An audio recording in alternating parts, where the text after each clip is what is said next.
Shalom Ouvracha, on a pu étudier aujourd'hui le Rabbi Akiva Eger sur la Gemara Shabbat, même à Moudbet, qui reprend la Gemara qui avait dit Tanoura Banan, un homme peut être mitramem Adam Kenegad Amedora, Veyotzer Mishtatev Betsonen.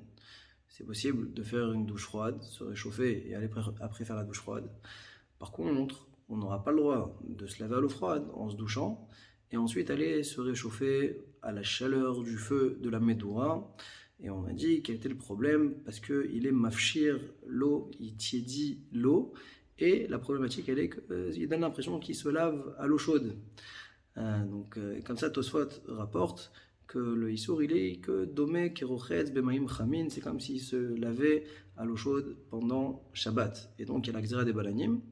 Et il a rapporté également les paroles du Magen Avraham, qui dit que même si l'eau elle a été chauffée donc de cette façon-là, tiédi, donc d'une façon permise, Magen Avraham il dit ça sera interdit de se laver panav yadav veraglav, ça restera quand même que c'est interdit même si ça a été donc chauffé de façon permise. Sur ça, le Rabbi Akiva Eger il dit c'est incompréhensible ce psak din qui est donné par le Magen Avraham ici, étant donné que ça contredit une Gemara.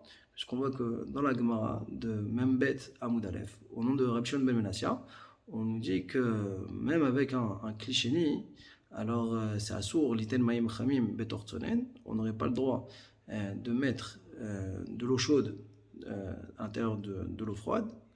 D'accord. En tout cas, la conclusion de la Gemara là-bas, c'est de dire que mettre de l'eau chaude qui a chauffé Erev Shabbat les tortsonen, pendant Shabbat donc, alors ça, oui, c'est permis, puisqu'on vient tiédir l'eau, l'eau elle ne peut pas arriver à un bichoul, et on voit que on aura le droit donc de l'utiliser, les tzorer rechitza de panaviada veraglav. Donc en tout cas, on voit qu'on a une main explicite, que de l'eau qui a été chauffée de façon permise pendant Shabbat, eh bien, on aura le droit de se laver panaviada veraglav, et donc ça contredit le psakdik du Magen Avraham.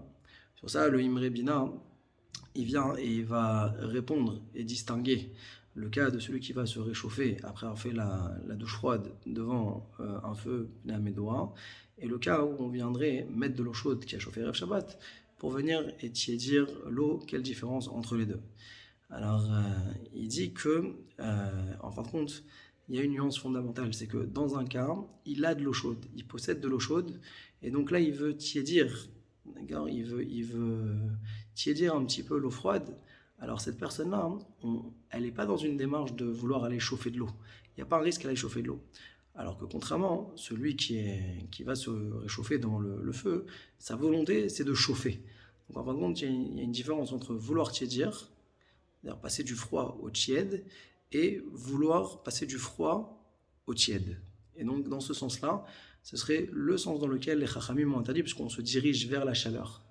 Tandis que dans le cas précédent, non, nous on veut refroidir l'eau chaude. Et donc c'est toute la différence. Chazak Baruch.